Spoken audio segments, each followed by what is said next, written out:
Okay, guys, we are not in the normal studio today. We're actually in Los Angeles, Santa Monica. Santa Monica. Yeah. Yeah, Santa Monica. And we're here for the first episode of Creatives Talk. So I'm not talking to a web developer today. I'm talking to somebody who's really into film and who works at Hulu. And this is Nick Funk. And yes, that is his real name. So, so Nick, do you want to talk a little bit about your schooling and like how you became like interested in film originally? Yeah. I think ever since I was about in middle school, I realized that I really like movies, like, and a little more than just like I like watching movies or going to a movie with a friend or once in a while. Um, I really like attribute to like I don't know, I can't remember what it was. I do remember what it was. I watched this movie.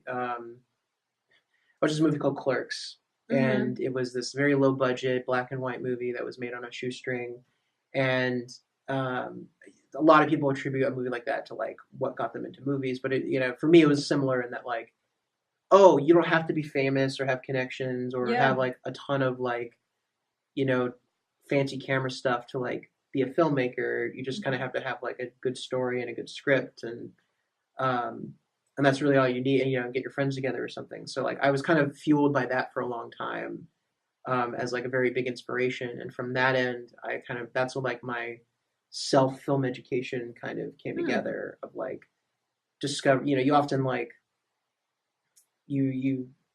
I would then watch like all the movies of Kevin Smith and then listen to all his DVD commentaries and then listen to his inspirations from there and then watch movies from from those directors and then listen to their inspirations and so on and so forth. Um, and I was not like a J.J. Abrams person who like made movies when he was like 10 with his friends. Oh Like I didn't wow, have yeah. like that kind of I didn't grow up in that kind of like family that could afford this sort of thing. Mm-hmm. So it wasn't until I was like a senior in high school that I actually like attempted to make something. And I spent the entire like senior year making it with like friends and some people I met in a drama class um, and it was a very it was a very cathartic like the first time I thought I fell in love, kind Yeah. of story, and everyone was making silly, funny like videos about like, oh, it's senior year, and I gotta write a movie about my senior project, and fun stuff like that. And then I'm just like, I'm talking about puppy love, heartbreak, Yeah. Yeah. um, and since then from there I went to a community college. I didn't quite have the grades to like go to like a big UC or Mm-hmm. something, um, and kind of kicked around for a little bit, and then I joined a film club within Hmm. the community college. And like I'd taken film classes that the community college provided, but they just were very. I really didn't feel I was learning much other than like your standard technical stuff, Mm-hmm. how like Final Cut Pro works and stuff like Yeah. that. I wasn't in like a community of other film lovers or people that wanted to make stuff. Mm-hmm. And film club at this community college kind of started that, and the guy who was spearheading it had experience at like a college that like knew production, so he knew how to like run a set and how to get people to like learn different things. And so like for the first time, I felt Yeah. like I was like heading towards something that was like more towards my goal. And um, the guy who was doing the directing the film club, um, we basically made his movie and all Mm-hmm. did very little things. I just helped out with like I worked at a daycare at the time, and this movie happened to involve lots of kids, so I Mm-hmm. like helped like cast it with some kids from the daycare and finding kids outside that were like local Bay Area people. Yeah. Um, and the lead ended up being a kid that went to the daycare I worked at, Mm-hmm. so that kind of worked out. And the um, the first time I got on a set that set, I realized it was like, oh, yes, that's definitely what I want to do. Like Oh yeah. it was just like Mm-hmm. really just like key moment. I didn't do much on the set that time. Once the casting was over, I didn't have much to do, but I just wanted to be a fly in the wall with everybody and just Yeah. see what that was like. And just seeing these like they brought in like more pros to kind of do like the more really like more technical things like the camera work and stuff. And it was just like, oh yeah, this is great. Like I love this. Yeah. So I kind of like found out where he went to school before coming to a community college, and he went to the school called Brooks Institute. Oh, okay. And from there, I was at the time I was like realizing like I'm still not up to par to like apply to a UC, and I was getting kind of depressed that like I have to be at the school another year because I have to work my grades back up. And someone's like, well, why don't you just try private college? And Mm-hmm. I was a little weary of doing that. And I looked into Brooks Institute, and long story short, I applied and got in, and it wasn't that hard. and and they were very much about giving you a camera and just going. Yeah. Whereas like if I went to I had my goals at one point, like, oh, I'll go to SF State, and not to rag on SF State or anything, but the general consensus I got was if you're going there for film, you're going to mostly just do studies, and you're not going to shoot a lot. And there is a production there is a production part of it, but like it's a very impacted and it's hard to get into, and I'm just like I'm not a competition, not very competitive, so it's kind of like I don't know if I can put myself through that. But I was kind of like that was my only option to stay, at least to stay in state. The school Brooks just kind of seemed a little more. They really sold you on the fact that like you're literally going to get a camera like your first semester, and that it was true. I started in a certificate program, realized I didn't learn enough, and then I did a bachelor's program. So I did that all in about like 3 years. Made 4 shorts. 2 of them went to film festivals. And from there, I graduated with a bachelor's in writing and directing, and realized I needed to actually make money. So, from there, I started working in quality control work, which, long story short, led me to working at Hulu, and it's kind of what I do here now at the moment. Yeah, so, that's awesome. You talked about just like the excitement of being in that environment. What were some of the parts that were most invigorating? Was it directing? Was it casting? Was it scouting? It's kind of the whole thing. Like as you're putting things together, especially when it's your project, like when it's your project you're spearheading versus helping somebody else, as fun as that can be, like it's also it's also very stressful. Yeah. Like it's because it's like you want it to be perfect, especially when you're in film school. It's like you look back now and it's like, well, they're all bad. Like and they're supposed to be. You're supposed to learn from them. Yeah. You're not supposed to like, they can be somewhat of a calling card, but like you can't really honestly think that this is going to get you like an Oscar for best short film, though that has happened for some people. Really? Not Brooks students, but in school though. Yeah, and some from like NYU. Oh, wow. And like some people from UCLA has got or USC. It's happened. It's not like it can't happen. But everyone is striving for that, or they're focusing more on. Yeah, and I can only speak for my film school at the time, but like they're more focused on the look and not the story. They're trying to figure out like they're influenced by like people like Tarantino and Christopher Nolan, and just trying to like break ground at a young age with like crazy visuals, and camera tricks and stuff, and like things can look slick and look good, and they'll probably still look good on a resume, and some people might not even care. But at the end of the day, like, can you tell a good story without the support of all those things? And like, I can't say that I knew there are plenty of like filmmakers I went to school with that are doing great right now and accomplished that. Like, and so where they are now is great. And I hope like, they really get a big chance to do something big. Yeah. For me, my path I always felt was like, I've always kept things kind of simple. I wouldn't want to make, a Transformers or something somewhere down the line. I'd want to make like something like Spotlight or something simpler, like that's more the stuff I'm more attracted to. To me, my favorite part was always casting, like, oh, okay. And even helping out other people, like cast as well, is just like, seeing a character you've created and then trying to like, see different people come in and play it. And like, I might have a picture of like one person in my head, and then I'm surprised by this person. It's like how he or she read this. Oh, yeah. Was way better than how I thought it was. And like, this is the person I want to go with. And in some cases you might want to like, figure out that actor's strengths and kind of work more with that. And that might require to like change how the character acts or something or was written. So that was always my favorite part. And then everything leading up to actually filming is fine, but it's like more antsy of just like I just want to start. I just want to start. But you have all these other things to worry about.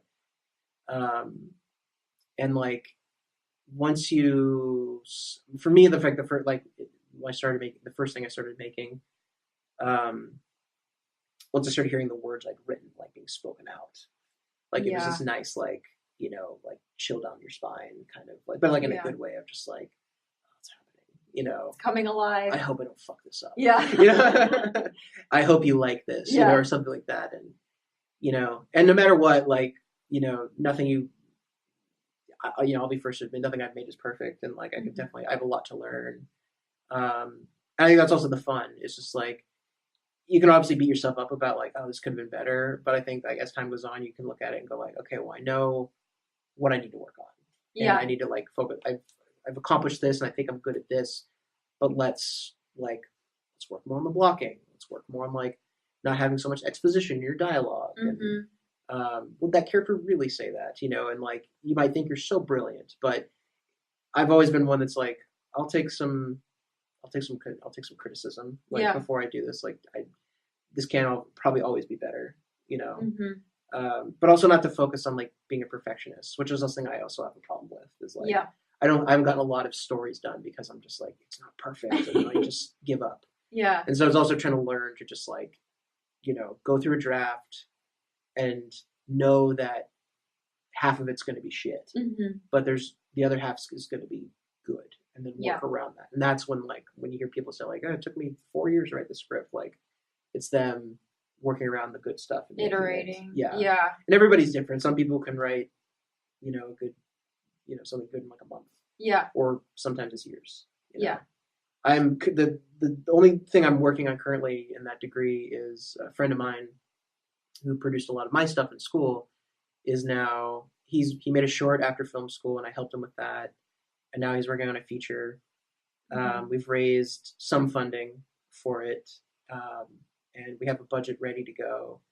And we're going to shoot it in Santa Maria. Oh wow! We had a successful campaign through this website called Seed and Spark, and we're able to raise a little over $10,000. Oh my god! And with that, we're trying to like get more to kind of get the film that the right budget we need to make the film that. He wrote and directed it, and so he's been very supportive. He was very supportive with my stuff, and so now it's like we're kind of flipping. Yeah. And like once we start, getting on set, like that's where I'll kind of like help out more on a producing level. That's great. Or whatever he wants, really.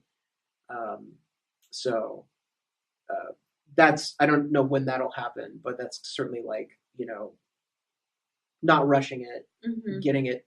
It needs to be we need the right amount of money to make it right. And good, and not just like settle for whatever we have. Because that's kind of when things like then you're just making a movie, but is it a good movie? Yeah. We were talking about like ratings and then it's sex scenes and nudity in film. Yeah. And so are you more attracted to those themes that have to do with romantic relationships? Like what compels you theme-wise through writing or through visuals? I don't know. I've always been attracted, I guess, to like just your normal human condition. Okay. And so like I've been really attracted to movies about death. And then also I guess like, and I guess relationships in a way. And that I'm looking for those right ones that seem to get it right. And relationships are different for everybody, but like, especially like your big Hollywood movies certainly create a, some sort of like blueprint of what people think relationships should be. Yeah. And you're more like independent or even foreign movies seem to get it a lot better in that like they're being a lot more raw and like, it's not always going to end with them kissing, on their way off to a plane to Paris or something. Sometimes it might not work out, and like everything might have seemed well, but then those last 5 minutes, it's just going to like, it's over. Yeah. There's a great independent movie called The Puffy Chair. Like these? Yeah, no, not nearly as puffy. Yeah. More like it's like your classic like reclining puffy chair. Oh. And it's this like little road trip movie of like this guy and this girl he's been with a long time, and they're their best friend, and they're going to buy this puffy chair to get it reupholstered. And they go across country, and it's basically a movie kind of about their relationship, and they have their ups and downs, and in the end, like it literally ends with spoilers. It ends with them realizing that it's over and them walking away crying, and then that's it, and it's a bummer, but it's like that's reality sometimes. And like I can see why most people wouldn't want to see something like that, but for me, I'm like, bring it on. Like, I want my heart broken. I want to see this reality of things, and there's always going to be obviously a myth within every movie, but, if you can really try and touch on it and move me in that way, like I'm going to see whatever you make next for sure. So like, and then movies that often like refer to like, I always also like things that like to push the envelope. And sometimes that means sex. And it's not a titillation thing. It's just, how far can you go? But what are you also trying to say? Just because you can go far doesn't mean it's going to be good. Exactly. I've seen like I've seen some movies where, they use real sex. And not even in a sexy way. And, to shock or that's what I'm curious about. Is it to shock? Is there a purpose for it? Do you think you're going to get a more raw visual feeling out of it? Like, I haven't quite seen it done right well. Like, the two examples I can come up with is there's a movie called Short Bus that has a lot of both hetero and homosexual sex, both unsimulated and all mostly unsimulated. And it's an interesting movie, but it's not. I haven't seen it in a while, so I can't really have a great opinion on it at the time. But I don't remember.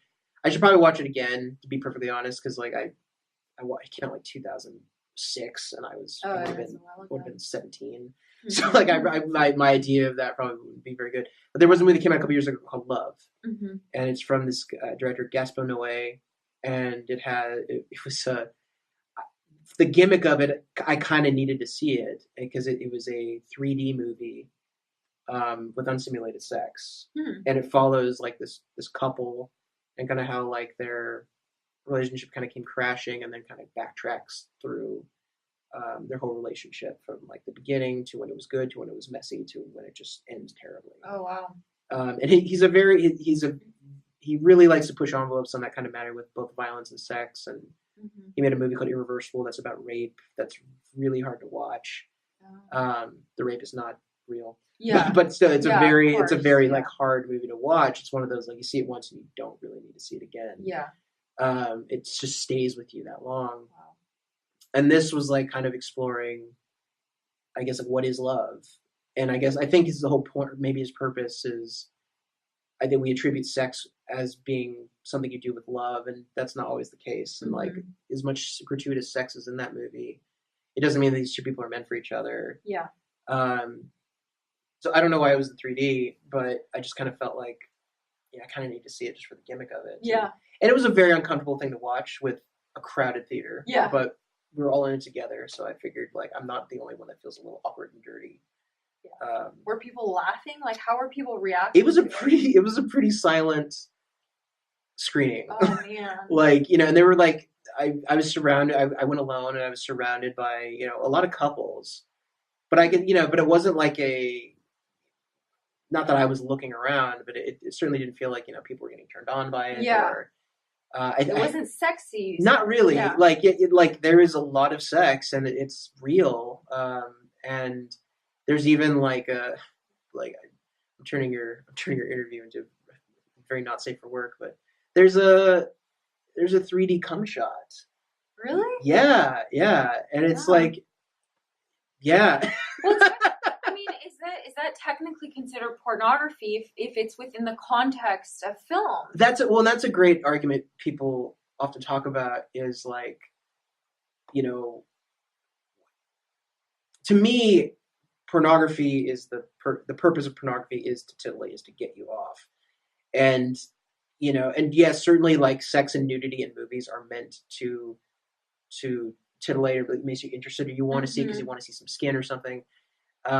But I think for an artful reason like that, it's not really they're not trying to make pornography Yeah. because it's also making you uncomfortable, you know.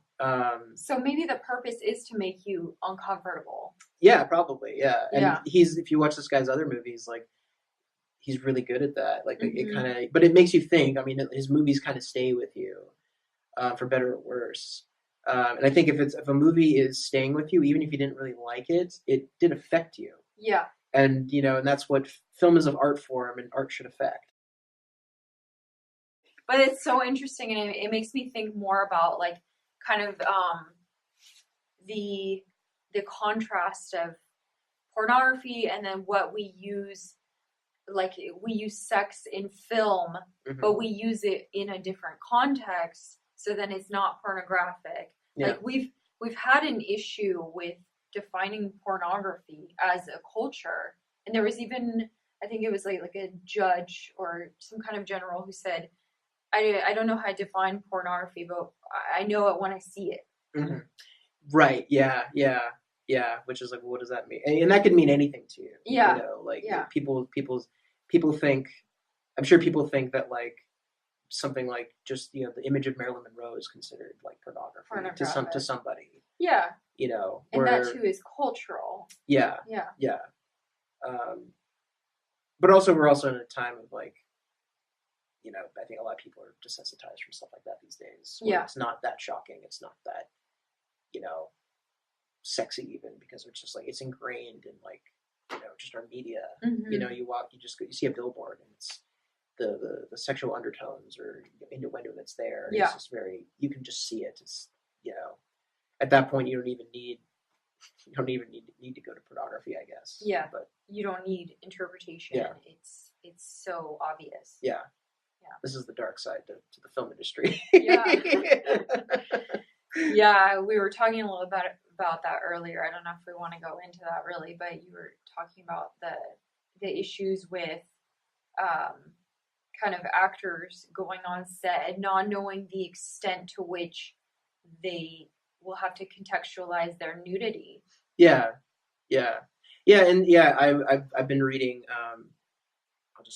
I've been reading Rose McGowan's book, Brave, and she told a story of she didn't name names, but a 17-year-old actress that went on a set, and they asked if she could show her butt, and they got consent from her and her parents, so it was okay, but they didn't give the context of what the scene was. Yeah. Where basically the lead actor she was working with was a known sex addict, and the scene actually required her to walk nude across a public area with lots of extras watching her, and then simulate oral sex on this on her.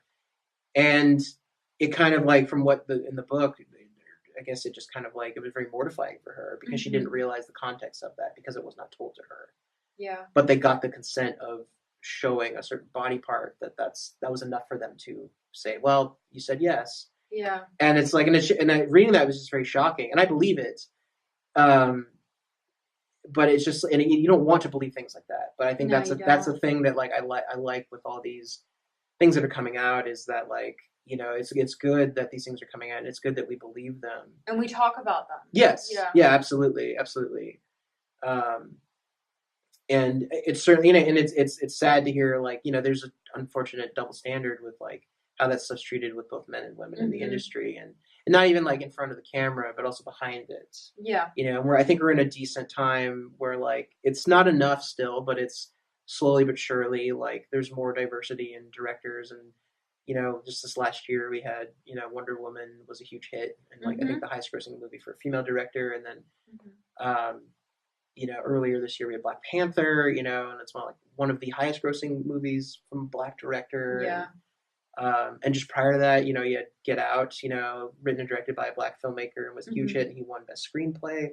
Like, slowly but surely, again, I'm not saying like we're there finally. It's like there's still a lot of stepping stones for others. Like, the men still control, most of the, there's the percentage of male white directors over female directors in general is like such a huge divide. And it's unfortunate, but like it's good to see these other ones breaking waves.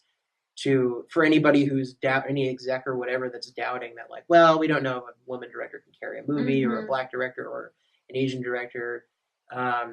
You know, it's in the money. It's there. You can see, yes, it doesn't. At the end of the day, it doesn't matter, and it works. Yeah. So give more people more opportunities, and I think that's happening more often. And certainly, like, that was always my attraction to independent film, was because it's just like, there's your diversity. It's there. Yeah. I mean, there's still a divide. I'm not saying it's equal on the independent route, because I'm sure the difference of a male independent filmmaker getting a movie made versus a female independent filmmaker made is very different. I feel more people are probably, private financiers are probably more confident in giving money to a white director than a female director or a director of color. It's unfortunate, but it's the way it is. But it doesn't mean it's right, and it doesn't mean things can't change. So I think it's good that people are being called out, and and also just being proven wrong, lately. We still haven't had a African American person win director for the director prize. Some have gotten the Best Picture prize as a producer, but not director. And the Academy Awards are not, it's not. Whatever wins those awards doesn't make them the best movies ever. Yeah. But if anything, it's just putting a status to the public, And again, do these groups need that like validation? Almost? Yeah, probably not. But it would be nice, because for 87 or 80 whatever years of the Oscars, it's always gone. With the exception of one other time, it's gone to men. And for the most part, mostly white men. There have been some Hispanic directors and Asian directors have won, and that's great. But so far, no black directors, and certainly no female directors of color. Oh, okay. Catherine Bigelow won director a few years ago, and that was a breakthrough. And this last year, this movie Lady Bird, which is fantastic. That was filmed in Sacramento. That was filmed in Sacramento from Greta Gerwig, who's from Sacramento, and she got like, I think 3 Oscar nominations out of that for writing, directing, and producing. Cool. And she didn't take any home, but it was like, this was almost a debut film, and I'm super excited. It was my favorite film last year, and super excited to see what she comes out of. So it's like, if anything, that's breaking the weights for more, people who are looking for like influence, to come out. So you have a really cool Instagram. Thank you. You were just showing me. Yeah, can you talk about the film you use and like how it works? Yeah. So a few years ago, my grandfather passed away, and one of the things I knew he had, because I found old remnants of it at my old home, was he had like a 35 millimeter camera. And so I asked where it was. We found it, and it was this old like Minolta from the 60s. Not like a high-end brand or anything like that. It's not like a Canon or a Nikon, but it's like from what I researched, a very like nice at that time in the 60s and 70s, a good intro camera. And I have a digital camera. I have a DSLR. I have a very out of date 7D. And I used to use it all the time. But I kind of wanted to like try experiment with something. So I started shooting with film. And the great thing about living in LA is there are actually quite a few outlets to get film. I mean, you can order it online, but there's plenty of, I go to Sammy's Camera in Pasadena, and they provide a lot of nice, like, different film stocks. So I largely like to shoot with black and white with a brand called Ilford. And they're kind of like mostly known for like kind of having the best black and white photos there. And they have different stocks, and I like to experiment with different ones depending on like how much light I'll need. I don't use a flash. So I try to just get natural light. So it kind of limits some things I can do, but I just like taking pictures of just like people in like a natural state, or animals, or I really like alleyways or certain types of like building structures, and I'll just try and shoot when I can. Like I don't do it like every week or something like that. Like I was just at a wedding, and just for fun, like they had professional photographers, but like I took some photos just for fun, and a lot of them actually didn't come out very well, but like the few that did, I put on Instagram, and I was just actually literally just told by the bride she really liked the one I posted and wants a print of it. I was like, that's really cool. Yeah, that is really cool. And so it's kind of like I just like kind of it's like a fun little thing to do on the side. Like it's not something I want to pursue professionally, but it's like I've found through Instagram there is a whole like culture of people who also just like to shoot with film. Yeah. And it's like it's not necessarily a cheap hobby. Like I used to just get it developed and then also get prints and get it scanned so then I could post on Instagram or have like a digital copy to kind of edit with. And like that all ended up costing like anywhere between $25 and $30 a roll. Yeah. So I bought a scanner, and now I just have to get them. I don't have room to develop myself, so in my house, so I just have them develop it for $6, and then I just kind of I have a high res scanner, and then I can kind of I just put it in a Adobe Lightroom, and I don't like do a ton of manipulation, but maybe I'll like boost the contrast a little and try and like clean a thing here up or there, change the exposure, but not too much. But that's mostly like my Instagram is now. It's converted from ever like if you were to go all the way back to like any other person who started with Instagram, it was more like your personal diary through photos. And I don't really like to talk about myself so much on social media anymore. So it's more just like things I think are interesting that I took a picture of, and rare occasion I'll be in a picture, but not very much of me. Yeah. If anything, I'll have lots of pictures of just my friends or the situation something I went to. I just recently went on a traveling trip through Europe, and so I shot 6 rolls. Only one of them was kind of completely destroyed, but the rest came out pretty well. And so I've been kind of slowly just posting those like 1 or 2 a day. And, I'm not in it to like get a ton of followers or just something for me and like whoever is following me just kind of look at. And it's nice seeing that like some people like the stuff you shoot, even if it's not like 1,000 likes. Like at the end of the day, it's not more likes great, but for me it's like that's not that important. It's more about just the art of it. And it's like you learn how to do better. You follow the people and see how they're framing things. Or also it doesn't even have to be. And also like I think black and white film really hides a lot. To relate it back to movie making, I can't remember the exact. I think there was this director who made this movie called the last picture show, and this was in the 70s, so you could shoot in color, and I think he talked to Orson Welles about I don't know if I want to shoot this movie in color or film, and he said shoot it in black and white, color or film, black and white or color. And it's like shoot it in black and white because your performances will look better. And I think there's some truth to that. So I think like shooting black and white just kind of makes them a little more dynamic. So it might be hiding like flaws that might be actually within the image, but I also always thought like black and white things just look better. Yeah, they also accentuate that contrast, which is really good for like pictorial representations.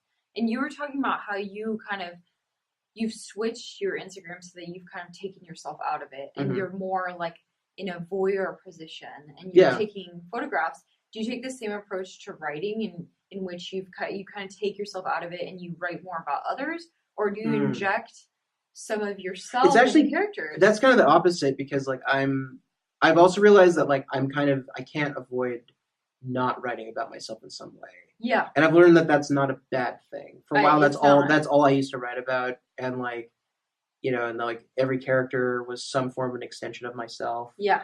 Or I was like writing cathartically through something, and I kind of was like, oh, I don't think this is as original as I want it to be, and obviously like sometimes your real life is not like as interesting on the page as it might be as how I tell it to you.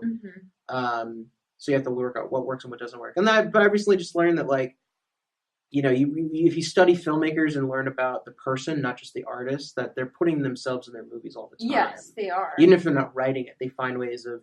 That's why they were attracted to this story, is that they see themselves in some form or have the relatability to it.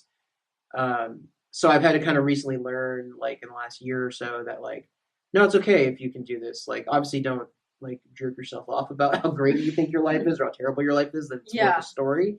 But like, there's nothing wrong with putting yourself in your stories. just as much as there are people that can't write fiction but are really good at writing nonfiction, I think like I kind of skate that line. Yeah. Yeah. Well, it's not always like putting in like what you're doing or what you're achieving. It's more so like the personality traits and how you explore the world. Yeah. Like, are you writing that into your stories? Your methodology for viewing the world. Yeah. Yeah. Yeah. I'm certainly trying to do that.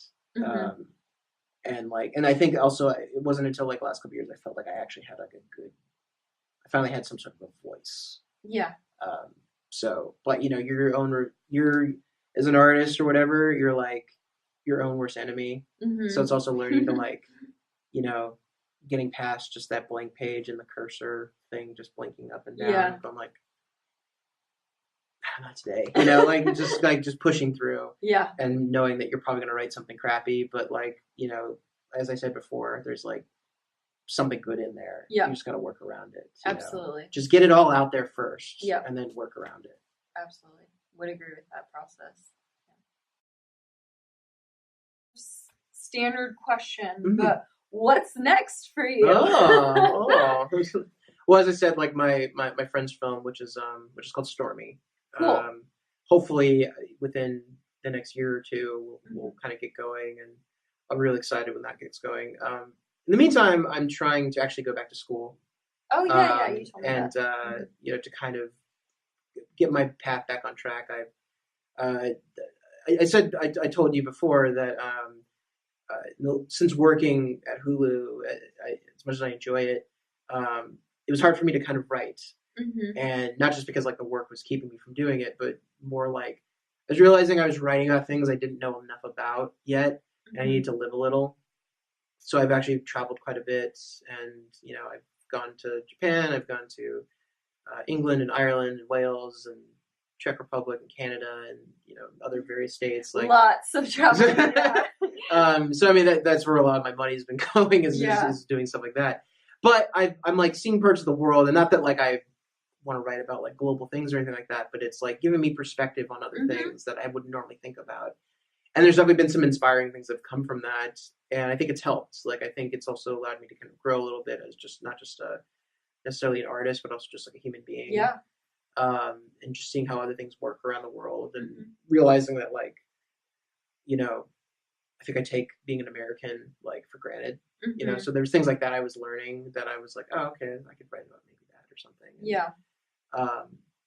But also like, my film school, I got a lot out of, and I don't, I don't regret my decision going there or anything like that. But like, there's one thing I say it kind of lacked is learning to write a little better, and like, obviously the best thing you can always with anything is just keep practicing. Yeah, just doing it. Doing it. And I totally agree with that. But for me, it's like there's still just certain things where like I need to be in a certain environment and place, and need to be around a certain type of person to kind of like really get that kind of practice out. So I'm my goal is to at some point by the end of the year kind of go back to class and learn a little more on that, and from there, see you soon.